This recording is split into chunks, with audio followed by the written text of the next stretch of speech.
अस्सलाम वालेकुम। मैं आपकी पीएचडी की टीचर मिस फौजिया।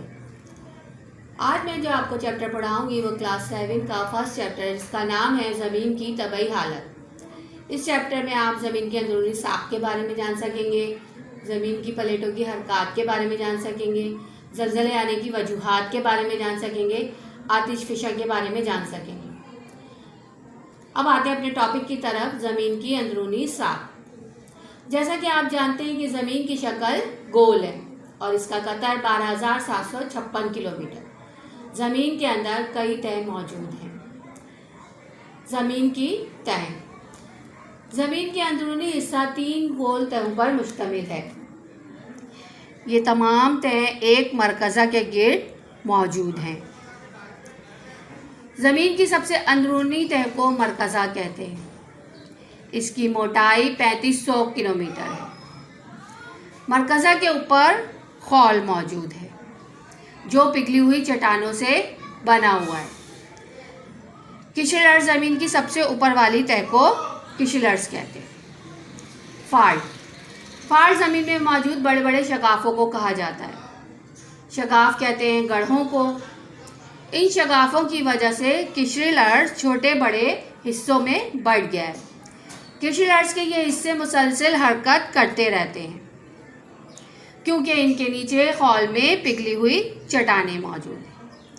फाल्ट बनने की वजूहात, ये फाल्ट तब बनते हैं जब लैतवा सफ़ीर किसे कहते हैं? लैतवा सफ़ीर किशलर्स और खौल के ऊपर वाले लेयर को, ऊपर वाली तह को, जब किशलर्स के निचले हिस्से की चट्टानें इसके ऊपर वाले हिस्से की सख्त चट्टानों के नीचे फंस जाएं, ऊपर वाली चट्टानों के वज़न की वजह से नीचे वाली चट्टानें टूट जाती हैं और इस तरह किशलर्स में एक शगाफ पड़ जाता है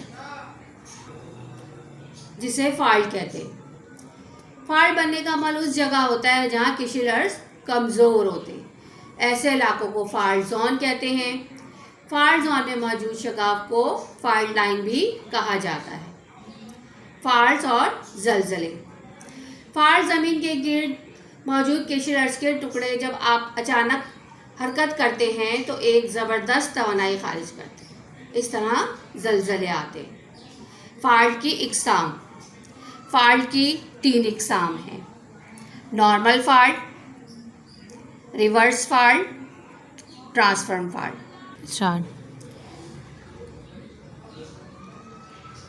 नॉर्मल फाल्ट में क्या होता है? नॉर्मल फाल्ट में कुव्वतें किशलर्स के टुकड़ों को एक दूसरे की मुखालिफ सिमत में धकेलती हैं तो नॉर्मल फाल्ट पैदा होता है। ये फाल्ट जब बनता है तो ज़मीन का एक हिस्सा ऊपर चला जाता है।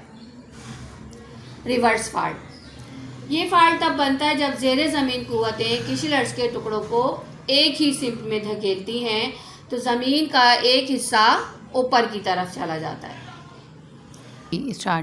ट्रांसफॉर्म फाल्ट, जब किशलर्स के टुकड़े आगे पीछे हरकत करते हैं तो आपस में रगड़ खाते हैं तो इस सूरत में ट्रांसफॉर्म फाल्ट बनता है। इस फाल्ट में ज़मीन का कोई हिस्सा ऊपर या नीचे नहीं जाता और इस फाल्ट की वजह से ज़लज़ले आते हैं। प्लेट टेक्टोनिक, किशलर्स 7 बड़ी और 1 दर्जन छोटी प्लेटों में बटा हुआ है और जब ये हरकत करती हैं तो टेक्टोनिक प्लेटें कहलाती हैं। इनके नाम ये हैं: number 1 Eurasian plate, number 2 Australian plate, number 3 north American plate, number 4 south American plate, number 5 African plate, number 6 Pacific plate, number 7 Antarctic plate.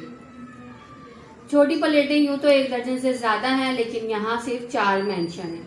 Number 1 Chinese plate, number 2 Arabian plate, number 3 Caribbean plate, number 4 Indian plate. नज़रिया continental draft, ये नज़रिया Alfred wax ने 1912 में पेश किया। Wax के मुताबिक तमाम बर आज़म एक बड़े बर आज़म में शामिल थे। इसको पेंजी कहा जाता था। फिर किसी वजह से ये बर आज़म टूट गया और 2 हिस्सों में बढ़ गया।